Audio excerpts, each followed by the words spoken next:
প্রিয় দর্শক, আসসালামু আলাইকুম। দেশ ও দেশের বাইরে থেকে যেখান থেকে আমার এই অনুষ্ঠান প্রতিনিয়ত দেখে থাকেন, কৃষি কথা ইউটিউব চ্যানেল থেকে তাদেরকে জানাই আন্তরিক শুভেচ্ছা অভিনন্দন। শুরু করছে আজকের প্রতিবেদন, সঙ্গে আছে আমি এরশাদ হোসেন। প্রিয় দর্শক, আজ আমি আপনাদের নিয়ে আসছি জয়পুর জেলা পাবলিক উপজেলায়। এখানে এক ভাই, উনি মুরগির খামার গড়ে তুলছেন, যেখান থেকে প্যারেন্টস করার পরে এবং সেই দিন থেকে বাচ্চা উৎপাদন করে থাকেন। আমি তার এখানে ফার্মি মুরগি আছে, সেই মুরগি সম্পর্কে বিস্তারিত আলোচনা করবো এবং আপনাদের মাঝে উপস্থাপনের চেষ্টা করার চেষ্টা করবো। প্রিয় দর্শক, চলুন আর কথা না বলি।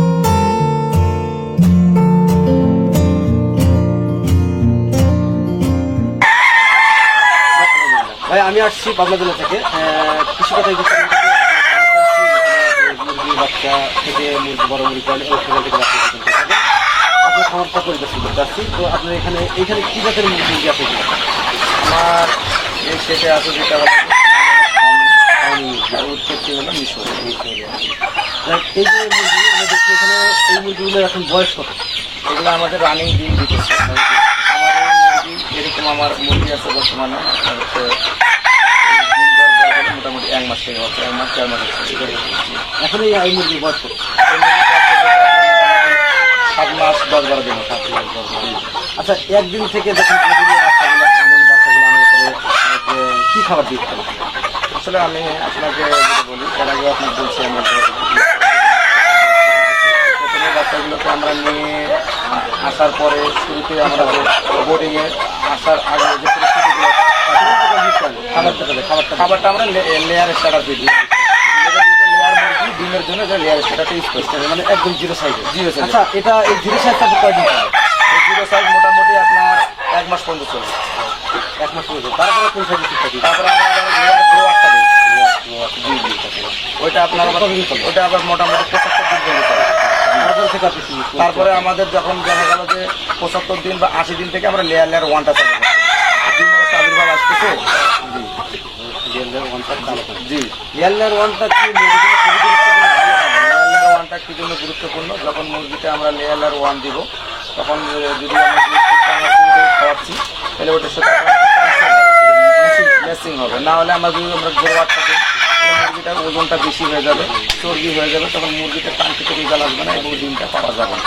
জি, করা বা হ্যাচারি করার অভিজ্ঞতা কতদিন? আজকে 2009 সাল থেকে। জি, আপনি কিন্তু আরো বিভিন্ন খামার বা অন্যান্য গরুর খামার ছিল, ছাগলের খামার ছিল, আপনি সেগুলো বাদ দিয়ে কেন এটাতে আসলেন? একটা প্রশ্ন করছেন, যে প্রশ্নটা আমি বলতে চাই, আমি মূলত লেখাপড়া করছি। 2001 সালে আমি দাওরা ফারেক করছি। করার পরে আমি ঢাকা থেকে আমি আরাবিয়ায় লেখাপড়া করছি এবং রাহমানিয়া করছি।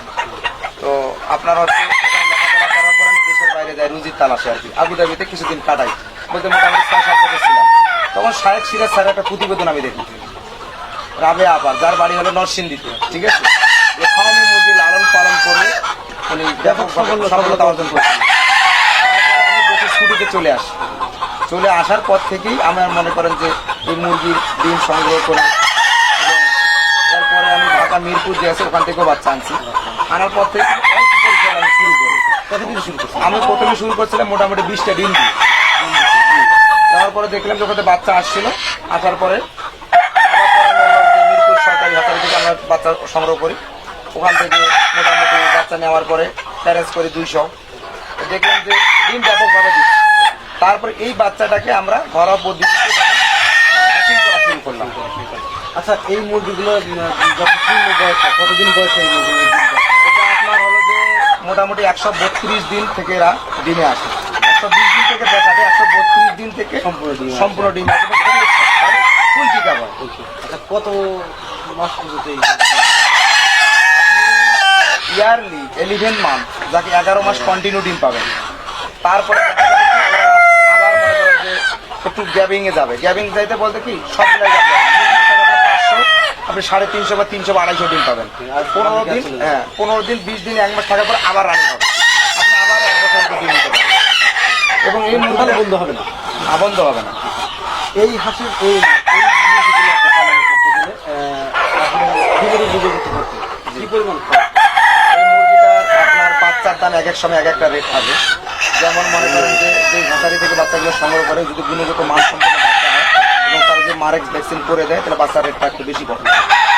মোটামুটি আপনার এই মুরগিটা ডিমে আসা পর্যন্ত 8 কেজি খাবার খাবে, ভ্যাকসিনেশন খরচ এবং লেবার খরচ কারেন্ট বিল সহকারে মোটামুটি দেখা গেল যে আপনার 8 কেজি আপনি ফিডের দাম ধরেন তো 35 টাকা কেজি হিসেবে কত আসতেছে, ভ্যাকসিনেশন খরচ ধরেন 50 টাকার মতো, কারেন্ট বিল গেলে মোটামুটি আপনার 300 টাকা 350 টাকার ভিতরে একটা মুরগি রেডি হয়ে যাবে। রেডি হয়। জি জি আপনার না, আমার এটা ডিমের জন্যই করি। জি আসলে আমাদের এখানে এবং আমি যেটা আপনার বলছি এই ডিমটা আমরা করি মানে হ্যাসিং করি বাচ্চা উৎপাদন করি। আপনাদের যারা যারা মূলত করতেছে ওরা করতেছে কি এই মুরগির ডিমটা হলো দেশি মুরগির মতো সেম আকার আকৃতি এবং টেস্টটাও দেশি মুরগির মতো। হতে বাংলাদেশে যেহেতু দেশি মুরগির ডিম অ্যাভেলেবেল পাওয়া যায় না, সেই ক্ষেত্রে এই ফার্মি মুরগির ডিমটা দেশি মুরগির টাকাটাকে দখল করতে এবং বাজারে সর্বনিম্ন 8 টাকা রেট এবং 9 টাকা 10 টাকা 12 টাকা হিসাবে বিভিন্ন জায়গায় বিভিন্ন বিক্রি হয়, 800 থেকে 1000 টাকা করে বিক্রি হয়। জি জি আপনি কি মনে করেন যারা মুরগি খামার করবে,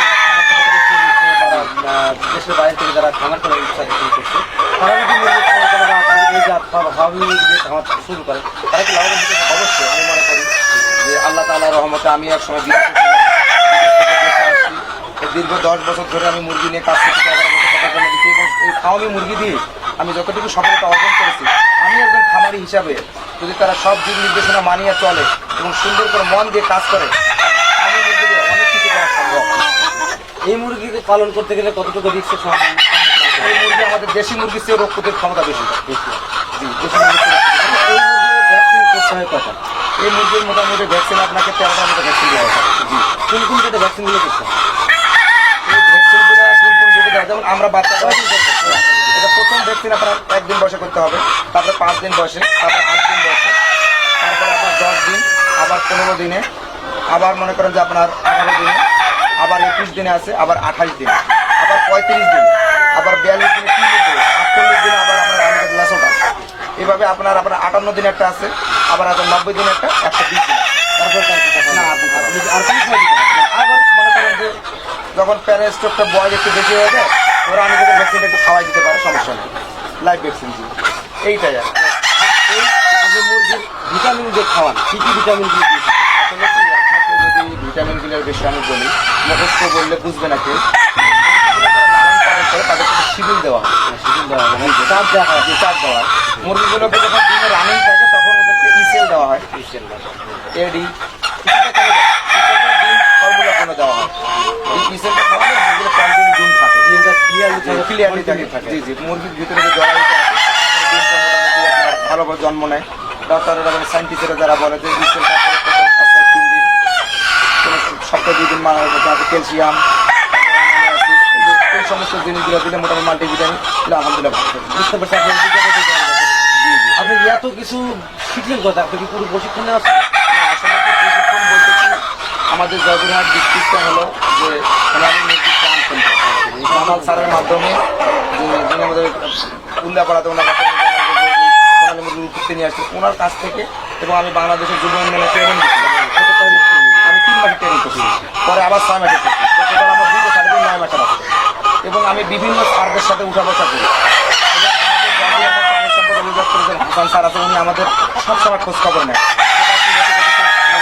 সমস্যা আছে নাকি, মানে বাংলাদেশের যে প্রাণী সম্পদ অধিদপ্তরগুলো আছে প্রত্যেকটা জায়গাতে আছে, যেমন আমাদের কাজে আমরা যথেষ্ট পরিমাণ হেল্প পাই, তাদের কাছ থেকে নিয়ে এত দূর চলা আর কি।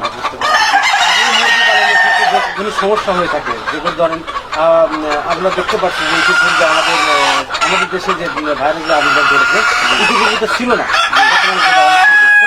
তো কিছু কিছু রোগ আছে হঠাৎ করে হয়ে যায়, হঠাৎ করে হয়, এটা হচ্ছে হয়তো আমাদের জানাও থাকে না বা আপনাদের বোঝারও জানাও থাকে না, সেক্ষেত্রে আপনারা কাজ শরণাপন্ন হয়ে থাকে।